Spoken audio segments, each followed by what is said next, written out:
अस्सलाम वालेकुम व्यूअर्स। ये corporate law and secretarial practices पर सेकंड लेक्चर है। पिछले लेक्चर में हमने कंपनीज के बारे में और उसकी टाइप्स के बारे में थोड़ी बहुत डिस्कशन की थी और कंपनीज ऑर्डिनेंस को देखा था कि कंपनीज ऑर्डिनेंस जो है कहाँ कहाँ पर लागू होता है।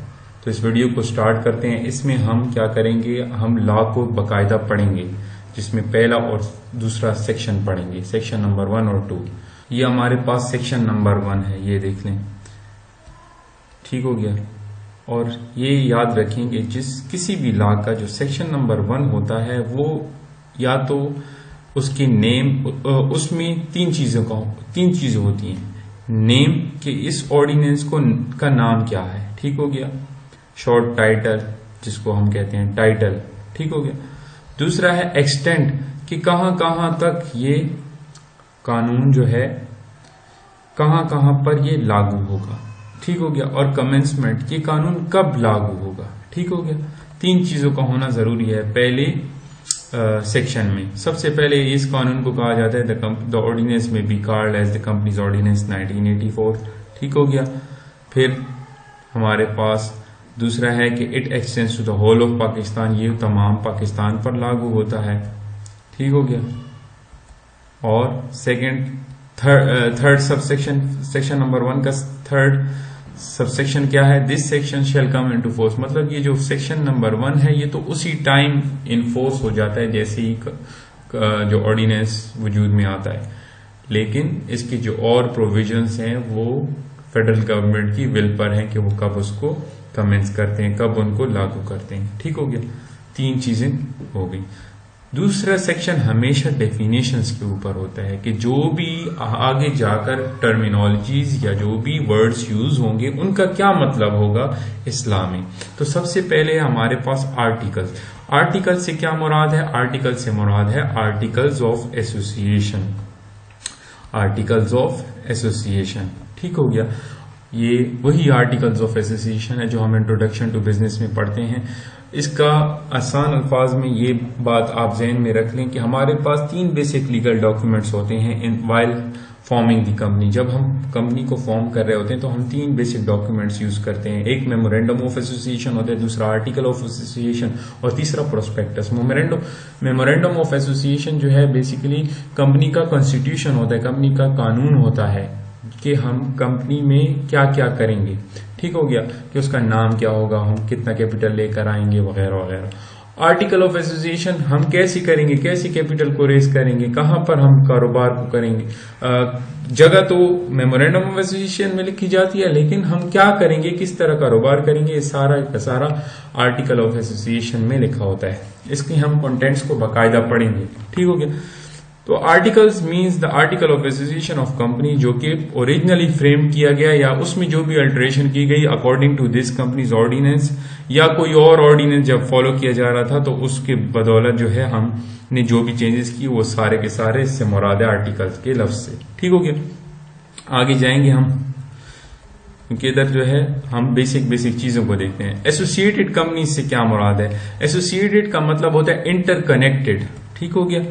इंटरकनेक्टेड कंपनीज, तो हमारे पास इंटरकनेक्टेड कंपनीज 3 सिचुएशंस में हो सकती हैं। पहली सिचुएशन क्या है कि अगर एक पर्सन, अभी वो कंपनीज भी हो सकती है क्योंकि कंपनीज को भी हम कहते हैं कि it is an artificial person, जो कि at the same time 2 companies में इन्वेस्टमेंट करता है, और वो इन्वेस्टमेंट कितनी करता है कि उसके 20% ऑफ दी वोटिंग पावर उसके पास आ जाती है दोनों कंपनीज में, कंपनी ए और कंपनी बी में, ठीक हो गया। कंपनी ए और कंपनी बी में इसने क्या की, एक पर्सन ने इन्वेस्टमेंट की और 20% ऑफ वोटिंग पावर इसके पास है। तो दोनों कंपनीज के जो है ये डिसीजंस को अफेक्ट कर रहा है। जब भी कोई डिसीजन लिया जा रहा है और वोट्स डाले जा रहे हैं तो इसके पास 20% शेयर्स हैं या 20% वोटिंग पावर है। ये क्या कर रहा है, कंपनीज के डिसीजंस को अफेक्ट कर रहा है। और तो ये जो 2 कंपनीज हैं जिनमें इस पर्सन ने या इस कंपनी ने इन्वेस्टमेंट की हुई है, ये 2 कंपनीज जो हैं वो आपस में इंटरकनेक्टेड होंगी। क्यों, क्योंकि इसके ओनर्स जिसकी पास वोटिंग पावर है वो जो है दोनों कंपनीज को इन्फ्लुएंस कर रहा है, उसके डिसीजंस पर असरअंदाज कर रहा है। दूसरी सिचुएशन क्या है कि कब हमारे पास एसोसिएटेड कंपनीज होंगी या एसोसिएटेड अंडरटेकिंग होंगी, तो इफ द कंपनीज और undertaking are under common management और कंट्रोल और one is the subsidiary of another company.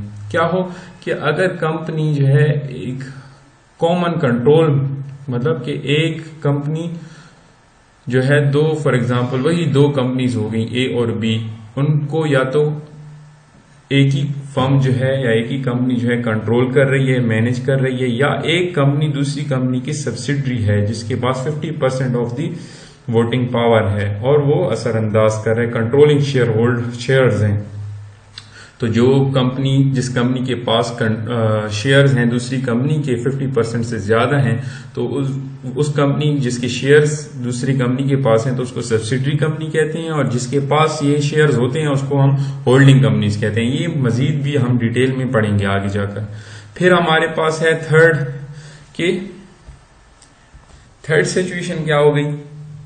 Third situation में यह है कि 10% ऑफ द वोटिंग पावर अगर एक फर्म के पास है और साथ साथ वो किसी मुदारबा को भी में भी उसने इन्वेस्टमेंट की हुई है, मुदारबा भी चला रही है, तो इस तरह की कंपनी जो आपस में मुदारबा हो गई और साथ साथ जो है दूसरी कंपनी जिसके 10% ऑफ वोटिंग पावर अगर फॉर एग्जांपल मेरी कंपनी ने लिए हुए हैं, तो ये दोनों कंपनीज आपस में इंटरकनेक्टेड होंगी। दोनों के जो डिसीजंस हैं उस पर मेरी कंपनी असरअंदाज कर सकती है। ठीक हो गया।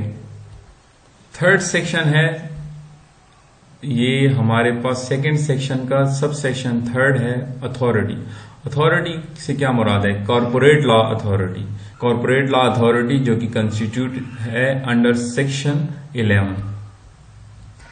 कौन इस लॉ को नाफिज करवाएगा?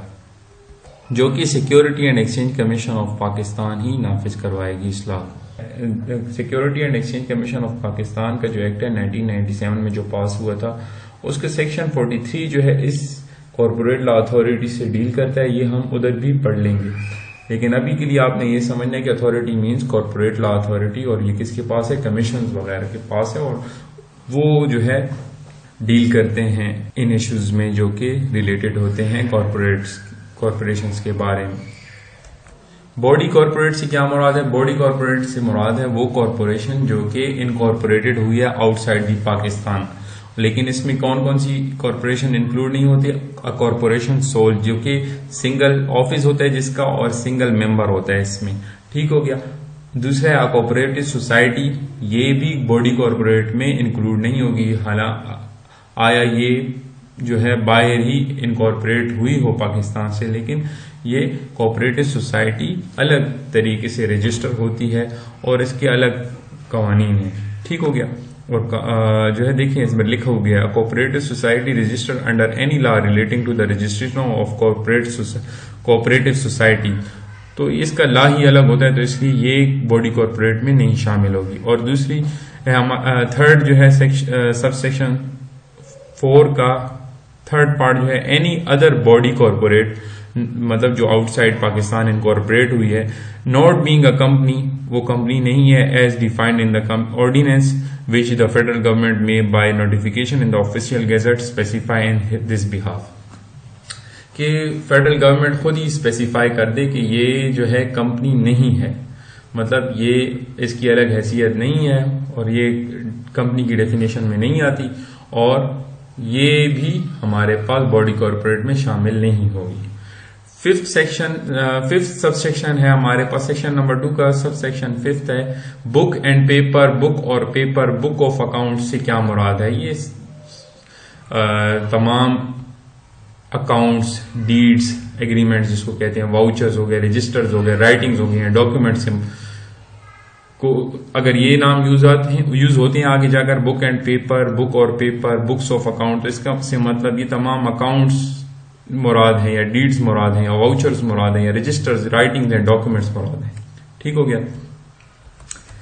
Central CDC, central depository company जो होती है, ये स्टॉक एक्सचेंज के बैक पर होती है, बैकबोन होती है स्टॉक एक्सचेंज की, या कैपिटल मार्केट की बैकबोन होती है। इसके बेसिस पर जो है लोग जो है एतमाद करते हैं स्टॉक एक्सचेंज पर, और उधर जो है डीलिंग देखें लाखों करोड़ों रुपए की डीलिंग स्टॉक एक्सचेंज पर डेली बेसिस पर हो रही होती है। तो और ये जो है बुक एंट्री से ही ये सारी डीलिंग होती है। ये फॉर एग्जांपल मैं अगर शेयर्स लेता हूं तो मेरे पास वो शेयर नहीं आता, बल्कि एक बुक एंट्री होती है जिसके तहत मैं उस शेयर का मालिक बन जाता हूं, और लोग इस पर एतबार करते हैं स्टॉक एक्सचेंज पर। किस वजह से? क्योंकि पीछे बैकबोन पर सेंट्रल डिपॉजिटरी कंपनी है और वो जो है इस सारे को रेगुलेट कर रही है। ठीक हो गया। 6th सेक्शन है चीफ एग्जीक्यूटिव से क्या मुराद है? चीफ एग्जीक्यूटिव मतलब मैनेजमेंट का सरबराह, चीफ एग्जीक्यूटिव ऑफिसर जिसको कहते हैं। Commission security and exchange commission of Pakistan, इससे मुराद है। कंपनी से मुराद क्या है? Means a company formed and registered under this ordinance. इस ऑर्डिनेंस के तहत जो भी कंपनी वजूद में आई या और एन एग्जिस्टिंग कंपनी या कोई पहले से ही वजूद में आई हुई है इस ऑर्डिनेंस के तहत ही, तो इसको या जो कंपनी पहले से ही वजूद में आई है किसी और कानून के तहत, जो कि कंपनीज एक्ट 1913 वाला कह लें, तो उसको हम क्या कहेंगे? कंपनी कहेंगे। कंपनी लिमिटेड बाय शेयर्स जिसको हमने पहले भी डिफाइन किया था, पिछले लेक्चर को आप देख लें, तो कंपनी लिमिटेड बाय शेयर्स, जितने भी शेयर होल्डर्स ने शेयर्स के लिए सब्सक्राइब किया हुआ है उतनी अमाउंट के लिए वो जो है इन केस ऑफ लिक्विडेशन या in case of winding up of the company या इन केस ऑफ इंसॉल्वेंसी जो है उतने शेयर्स उनके साथ से ज्यादा जाएंगे, मतलब उतनी इन्वेस्टमेंट इनकी ज्यादा से ज्यादा जाएंगे। कंपनी लिमिटेड बाय गारंटी से क्या मुराद है कि जितने भी मेंबर्स हैं उन्होंने गारंटी ली हुई है स्पेसिफिक एसेट्स की और वो उसके रिस्पॉन्सिबल हैं। 10 सेक्शंस को ओमिट किया गया है। Banking and financial services amendment of laws ordinance 1984 में अमेंडमेंट्स हुए जिसकी वजह से इसको ओमिट किया गया है। द कोर्ट से क्या मुराद है? The court means the court having jurisdiction under this ordinance. इस ऑर्डिनेंस के तहत हाई कोर्ट को जो है जुरिस्डिक्शन होती है कि वो मतलब हाई कोर्ट की जुरिस्डिक्शन पे आता है कि वो हमारे पास कंपनी के रिलेटेड इश्यूज को जो है हैंडल करे। ठीक है। डिबेंचर से क्या मुराद है? डिबेंचर हमारे पास डेट सिक्योरिटी होती है। डेट सिक्योरिटी से मुराद ये है कि ये लोग इनके लिए जो है पेमेंट कर लेते हैं और इनको डिबेंचर मिल जाता है, फिर डिबेंचर्स पर इनको इंटरेस्ट भी मिलता है और at the end of the maturity company जिसने डिबेंचर इशू किए हुए है वो इनको प्रिंसिपल अमाउंट भी वापस कर देते हैं। डायरेक्टर से क्या मुराद है? Director includes any person occupying the position of a director by what ever name called. Board of directors में हो सकते हैं या मैनेजमेंट में जो डायरेक्टर्स हो सकते हैं जिसको हम एग्जीक्यूटिव डायरेक्टर कहते हैं, तो जिसने भी डायरेक्टर की पोजीशन को एक्वायर किया हुआ है, ऑक्युपाई किया हुआ है, उसको हम डायरेक्टर कहते हैं। डॉक्यूमेंट से क्या मुराद है? ये समन्स हो गए, नोटिस हो गए, रिक्विजिशन हो गए, order and other legal process, vouchers and registration. ठीक हो गया। 13 है हमारे पास existing company means a company formed and registered under any previous companies act. ये देखें पीछे भी बात हुई थी कि एग्जिस्टिंग कंपनी पिछले कोई कानून के तहत जो कि कंपनीज एक्ट 1913 है उसके तहत अगर जो कंपनी बनती है उसको हम क्या कहते हैं? एग्जिस्टिंग कंपनी कहते हैं। फिर है 15A का फाइनेंशियल इंस्टीट्यूशन में क्या मुराद है? फाइनेंशियल इंस्टीट्यूशन जो कि फाइनेंस में डील करते हैं, जैसे कि हमारे पास इंस्टीट्यूशन जो कि कोई स्पेशल इनेक्टमेंट में या स्पेशल कानून की वजह से मतलब वजूद में आते हैं।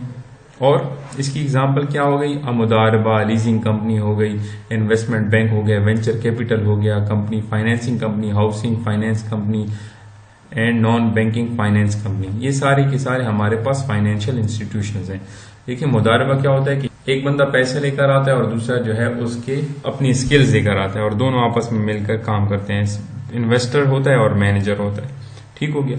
फिर वो प्रॉफिट्स को या जो भी डिस्ट्रीब्यूशन होती है फिर वो अकॉर्डिंग टू देयर एग्रीमेंट होती है।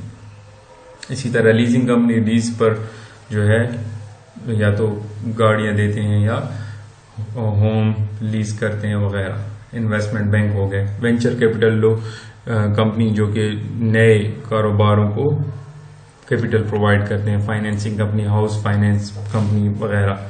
ठीक हो गया। ये सारे फाइनेंशियल इंस्टीट्यूशन जो फाइनेंसेस में डील करते हैं। सच अदर इंस्टीट्यूशन और company authorised by law to undertake any similar business. इसी तरह का जो बिजनेस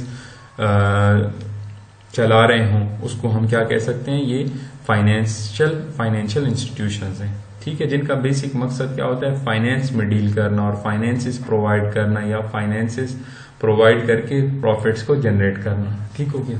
फाइनेंशियल ईयर से क्या मुराद है, फाइनेंशियल ईयर अगर in relation to any body corporate means the period in respect of which any profit and loss account or income statement and expenditure account as the case may be of the body corporate laid before it in the general meeting is made up whether that period is a year or not। Financial year क्या होता है, financial year वो year जिसके लिए income statements को बनाया जाता है, जिसके लिए फाइनेंशियल स्टेटमेंट्स को बनाया जाता है, प्रिपेयर किया जाता है। ठीक हो गया। फॉर्म मीन्स कोई भी फॉर्म जिसको यूज किया जाता है, ये स्केजुअल में दिए गए होंगे कि फॉर एग्जांपल प्रॉक्सी फॉर्म हो गया कि जब एनुअल जनरल मीटिंग में फॉर एग्जांपल एक शेयर होल्डर नहीं जा सकता तो वो अपने नाम पर अपनी जगह पर किसी और को भेजता है और उसको प्रॉक्सी फॉर्म फिल करवा के भेज देता है। ठीक हो गया। होल्डिंग कंपनी से क्या मुराद है, जो कि किसी और कंपनी के 50% ऑफ द शेयर्स को, more than 50% of the share जो है वो कंट्रोल करती हो या उसके पास हो। लिस्टेड कंपनी से क्या मुराद है, लिस्टेड ये डिफाइन भी किया हुआ है डिटेल में, तो हम उधर भी पढ़ लेंगे। लिस्टेड कंपनी से जिसके शेयर स्टॉक एक्सचेंज पर लिस्ट हैं, वो खरीदे और बेचे जा रहे हैं। लिस्टेड से मुराद जो भी स्टॉक एक्सचेंज पर कंपनीज लिस्ट होती हैं, और इन कंपनीज को हम क्या कहते हैं, लिस्टेड कंपनीज कहते हैं। जैसे कि पाकिस्तान टोबैको कंपनी जो है स्टॉक एक्सचेंज पर डील किए जा रहे हैं, उसके शेयर्स खरीदे और बेचे जा रहे हैं, तो इसको हम लिस्टेड कंपनी कह सकते हैं।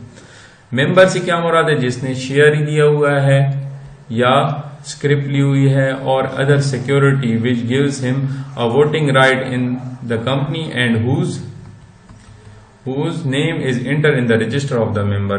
उसका नाम जो है मेंबर के जो रजिस्टर है उसमें लिखा गया है, या वो जो है शेयर उसने खरीदा हुआ है या स्क्रिप्ट खरीदी हुई है या स्क्रिप्ट उसने ली हुई है। स्क्रिप्ट से क्या मुराद है, स्क्रिप्ट भी बेसिकली टुकड़ा होता है कागज का जो इसने खरीदा हो। ठीक हो गया।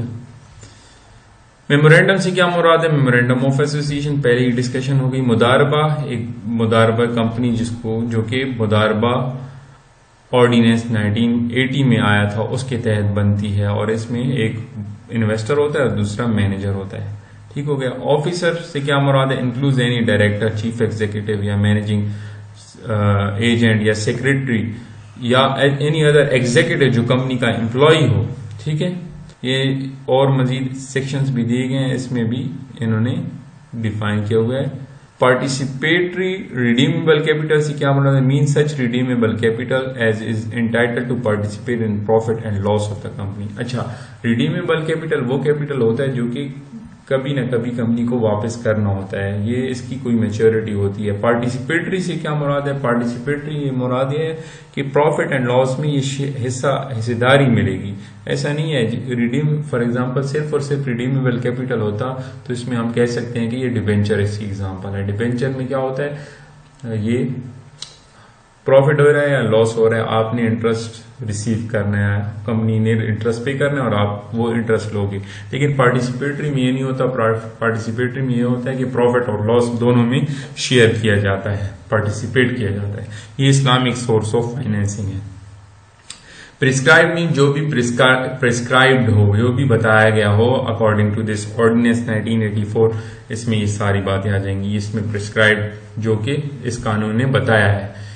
ठीक हो गया। या कोर्ट ने जो डिसाइड किया है, ये सारी बातें इसमें आ गई।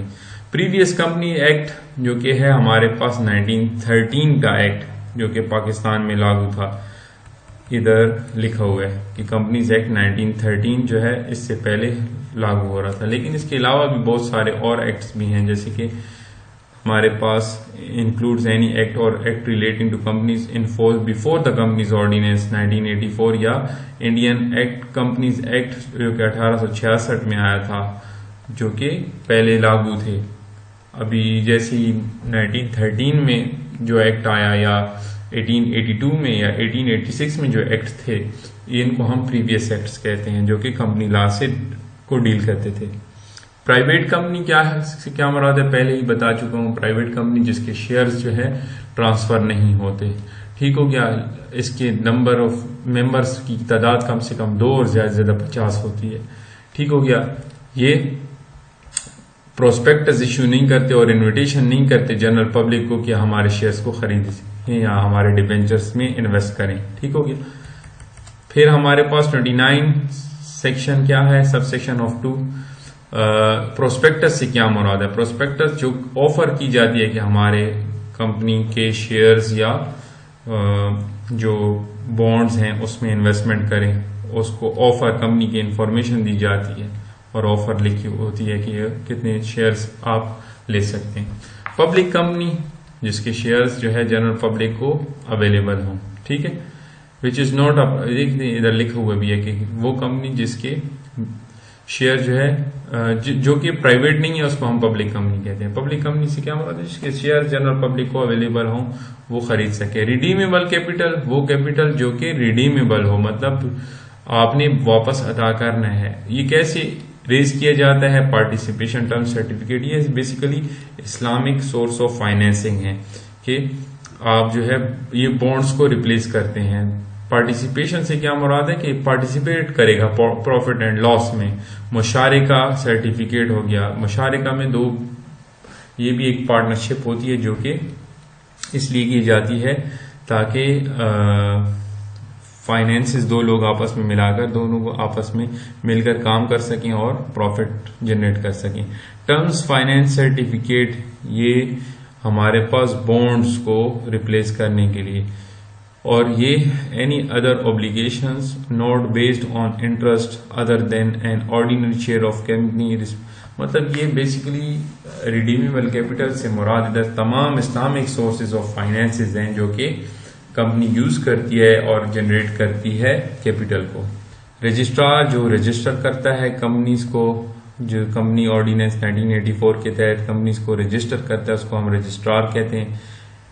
इसमें कौन कौन शामिल है? रजिस्ट्रार भी शामिल है, additional registrar, joint registrar and deputy registrar और an assistant registrar performing under this ordinance the duty of registration of the company, जो कि ड्यूटी ऑफ रजिस्ट्रेशन को परफॉर्म कर रहा है इस ऑर्डिनेंस के तहत।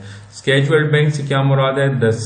Has the same meaning as the state bank, जो कि state bank of Pakistan act 1956 के तहत डिफाइन किया गया है कि स्केजुअल बैंक क्या होता है, वही डेफिनेशन इधर भी यूज होती है। सेक्रेटरी से क्या मुराद है? मींस वो जो बंदा सेक्रेटेरियल काम करता है, एडमिनिस्ट्रेटिव काम करता है या कॉरेस्पॉन्डेंस वगैरह करता है, उसको हम सेक्रेटरी कहते हैं। सिक्योरिटी से क्या मुराद है? शेयर, स्क्रिप्ट हो गया, डिबेंचर हो गए, जो पार्टिसिपेशन टर्म सर्टिफिकेट जो इश्यू करके कंपनी कैपिटल को रेज करती है उसको हम सिक्योरिटी, या जो इश्यू करके कंपनीज जो है पैसा रेज करती हैं, फाइनेंसेस रेज करती हैं, उसको हम सिक्योरिटी कहते हैं। शेयर क्या से क्या मुराद है? Mean share in the share capital of a company, ये एविडेंस ऑफ द ओनरशिप होता है। आगे जाते हैं, हमारे पास 36 सब सेक्शन है जिसमें स्पेशल रेजोल्यूशन। स्पेशल रेजोल्यूशन वो रेजोल्यूशन होता है जो 75% ऑफ द मेंबर्स जो है जिसके हक में फैसला देते हैं, स्पेशल रेजोल्यूशन उसको कहते हैं। 3/4 ऑफ द मेजोरिटी उसको मिलती है जब भी एनुअल जनरल मीटिंग में कोई रेजोल्यूशन पास होगा, और उसकी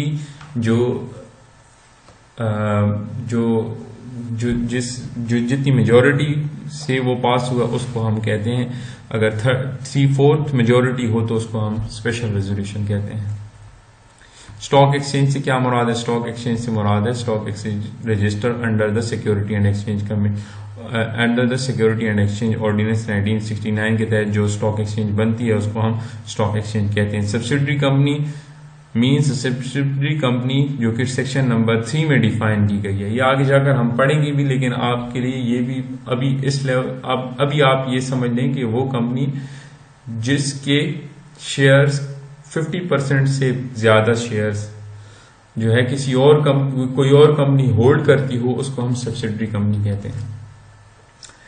table A means table A in the first, ये फर्स्ट स्केजुअल में आखिर में जाकर जो स्केजुअल शेड्यूल्स दिए गए हैं उसमें जो पहला टेबल है उसको टेबल ए या टेबल ए से मुराद टेबल ए जो कि फर्स्ट स्केजुअल में दिया गया है। 40 इन्होंने ओमिट किया हुआ है, बैंकिंग एंड फाइनेंशियल सर्विसेज की वजह से कोई अमेंडमेंट्स हुई होंगी तो उसकी वजह से इसमें चेंजेस लाए गए हैं तो इसको हटा दिए गए।